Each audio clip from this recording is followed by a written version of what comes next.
خواتین حضرات، السلام علیکم رحمۃ اللہ وبرکاتہ۔ آج جولائی کا 13واں دن ہے۔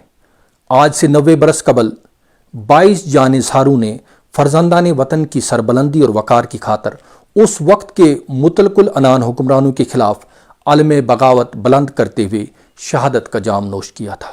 تب سے آج تک اس دن کو یوم شہدائے کشمیر کے نام سے منایا جاتا ہے، لیکن 5 اگست 2019 کے بعد جب سے نئی دلی نے جموں کشمیر کے سیاسی اختیارات چھین کر ہماری تہذیب اور ثقافت کو مسخ کرنے کا گھناؤنا کھیل شروع کیا ہے، یوم شہداء کو جموں کشمیر کے کیلنڈر سے حرف غلط کی طرح مٹا دیا ہے۔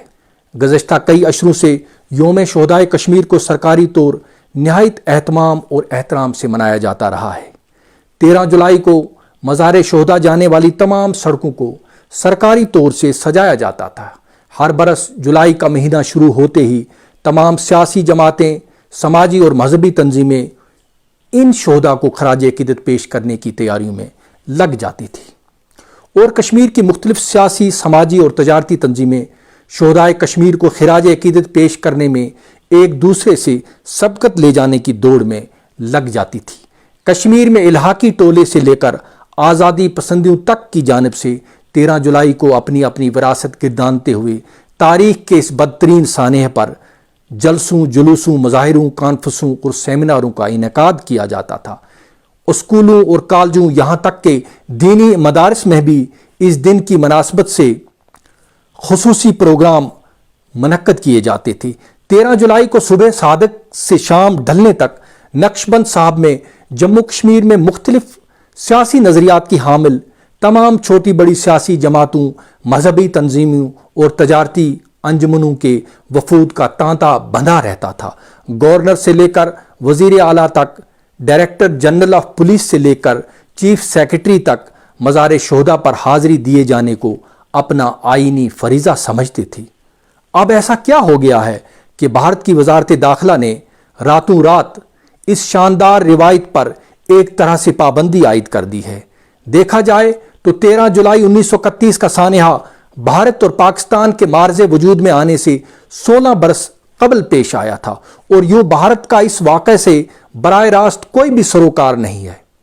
تو سوال پیدا ہوتا ہے کہ پھر بھارت 90 سال قبل پیش آئے اس واقعے کو یاد کیے جانے سے کیوں خوف زدہ ہے؟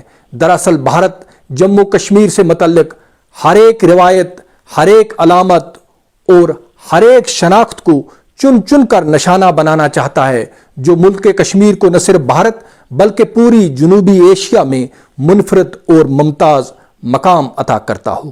ستم ظریفی دیکھیے کہ یہ سب کچھ کشمیر کو بھارت کے ساتھ انٹیگریٹ کرنے کے نام پر کیا جا رہا ہے، مگر ان عقل کے اندھوں کو کون سمجھائے کہ تم کسی بھی قوم کی غیرت اور حمیت کی چادر کو تار تار کر کے، اس کے کولیکٹیو کانشس کو مجروح کر کے اسے اپنے قریب کیسے لا سکتے ہو؟ بلکہ ایسے اقدامات سے انٹیگریشن کے بجائے ایلینیشن کو بڑھاوا ملتا ہے۔ یاد رکھو، تم سول سیکریٹریٹ پر قبضہ کر کے اس عمارت پر لہراتے ملک کشمیر کے پرچم کو اتار کر پھینک تو سکتے ہو، مگر تم ہمیں لہرا اے کشمیر کے جھنڈے کا ترانہ تنہائی میں ہی صحیح گنگنانے سے کیسے روک سکتے ہو؟ تم سرکاری دفاتر کی دیواروں پر آویزاں کیلنڈر سے یوم شہدائے کشمیر کو حذف تو کر سکتے ہو، مگر 13 جولائی کی تاریخ جو پیڑھی در پیڑھی ہمارے قلب و ذہن پر نقش ہو رکھی ہے، کیسے مٹا پاؤ گے؟ 13 جولائی تمہارے لیے محض کیلنڈر کا ایک ہندسہ ہو سکتا ہے، مگر ہمارے لیے تحریک مزاحمت کا عنوان ہے یہ دن۔ اگرچہ سرکار نے ہمیں مزار شہداء پر حاضری دینے، گلباری کرنے یا پھر اجتماعی طور فاتح خوانی کرنے سے باز رکھ کر پھر ایک بار ہمارے جذبات کو مجروح کیا ہے، مگر سوشل میڈیا پر مادر وطن کے ہزاروں فرزندوں نے ان جیالوں کو عقیدتوں بھرا خراج پیش کر کے ان کے عظیم احسانات کو یاد کیا ہے، جنہوں نے 90 برس قبل اسی روز اپنے گرم گرم لہو سے کشمیر کی تحریک مزاحمت کی آبیاری کی تھی۔ اے راہ حق کے شہیدو، وفا کی تصویروں، تمہیں وطن کی ہوائیں سلام کہتی ہیں۔ لگانے آگ جو آئے تھے آشیانے کو، وہ شعلے اپنے لہو سے بجھا دیے تم نے۔ بچا لیا ہے یتیمی سے کتنے پھولوں کو، سہاگ کتنی بہاروں کے رکھ لیے تم نے، تمہیں چمن کی ہوائیں سلام کہتی ہیں۔ شکریہ۔